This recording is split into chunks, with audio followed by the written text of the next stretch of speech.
But we left out a lot of details that are being reported in the Washington Post, the New York Times, et cetera, tonight about the leaker and where this all came from. Because honestly, I don't believe anything. And it's very hard to know what's true. We're all being spun. We're all being lied to.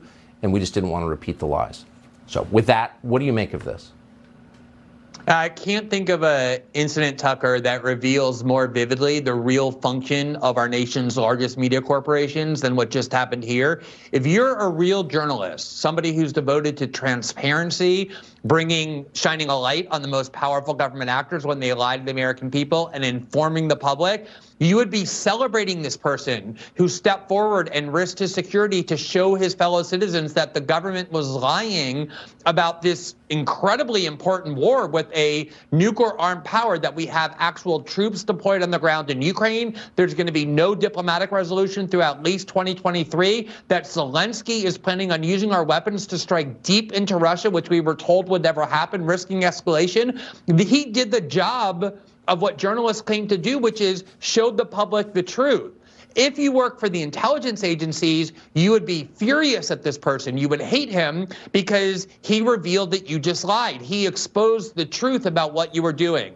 What's amazing is the New York Times, the Washington Post, all the people who were at that Pentagon briefing today think the way the CIA and the Pentagon think. They hate this person. It was the New York Times and the Washington Post that did the FBI's work and found the leaker and led the FBI to him.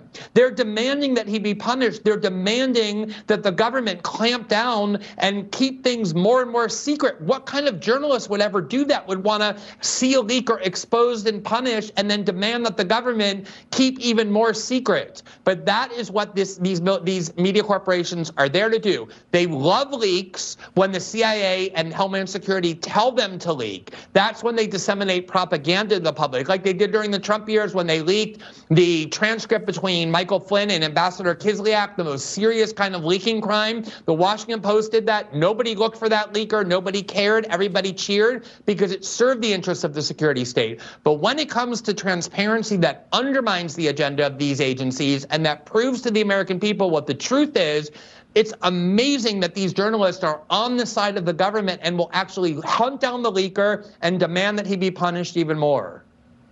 I just don't understand how any journalist could collaborate in hiding the fact that we're in a direct hot war with Russia. Maybe you support that, maybe you don't. But how could you hide something that significant, the most significant fact of our generation, from the public? How could you do that? The only answer is that you don't actually have a journalistic mindset, that you far more identify with your job as working for the government than working for the American people. If you look at the history of the most important journalism stories, it's exactly insiders like Daniel Ellsberg sees that the government is lying to the American people about the war in Vietnam, saying we're winning when in reality, privately, they're saying we're losing. And he goes and he shows the American people the truth. Or Edward Snowden, who heard James Clapper falsely deny the NSA was spying on American people. He had the evidence in his hand and he risked his security to show the truth. Same things WikiLeaks did. This is what you celebrate in journalism. Our journalists, meaning the media corporations, hate this because they actually work for their government. That is their true allegiance.